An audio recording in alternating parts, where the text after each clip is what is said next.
why are there so many races? Yeah, like African. Right.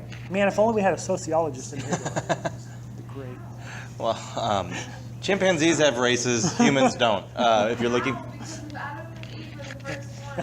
Yeah. Why do we have so many races? Because some people are sprinters, some people like marathons, right? Some go long, and so.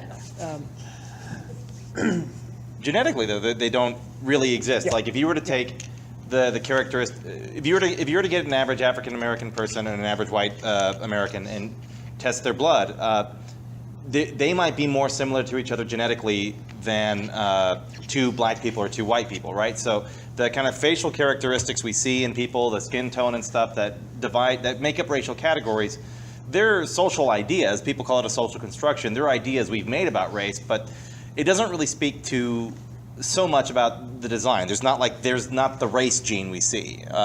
So people have there are so many races because we create them. We may have ideas about them, and they're not necessarily bad. Someone asked me, do you think it's inherently bad? One student did. I said, no, depending on how you respond to it. You could respond in some pretty rotten ways to that, or you could respond in some very beautiful ways to that. You can see a beauty in God's diverse, creation. Now, biblically, let's go back to the Bible. How's the story go? You got Adam and Eve, and then you got Noah, and then a few generations after Noah, you have the Tower of Babel, where God says after Noah, "Be fruitful, multiply, fill the earth, go spread, subdue the earth and fill it." And they don't. They stay in one spot, and they say, "Look at us, we're so awesome. Let's build this city and this tower to our own glory and honor." And so God confuses their languages, so they're all speaking different languages, and so they gather up in groups and they move off. And so as they move off, they adapt, they change, just over time. And so that's where you kind of get all the different diversity of races, but there's really only one race, human race. You can look up, go Google this. There are instances where there are identical twins born. Genetically, they're identical twins. One's white, one's black.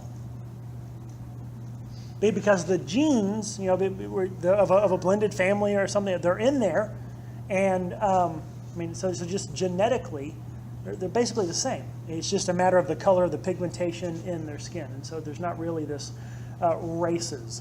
Something happened with the parent. Yeah, I don't know, but this is one thing, and we talked about this a couple weeks ago. This is one thing that evolution. Actually, and just because someone's an evolutionist doesn't mean they're a racist, but the theory of evolution supposes that there were about 15 to 20 different species of human, and so people say, oh, well, that's where different races come from, and we are more evolved than you are.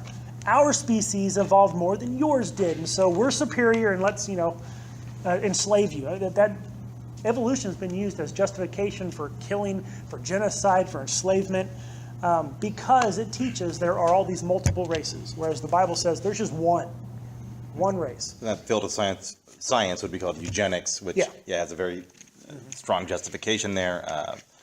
And speaking to the evolutionary part of human evolution, again, now in science today, we're not seeing those genetic differences, those racial differences, so it's kind of disconfirming evidence. We see them, interestingly, we see them in chimps. We don't see them in humans.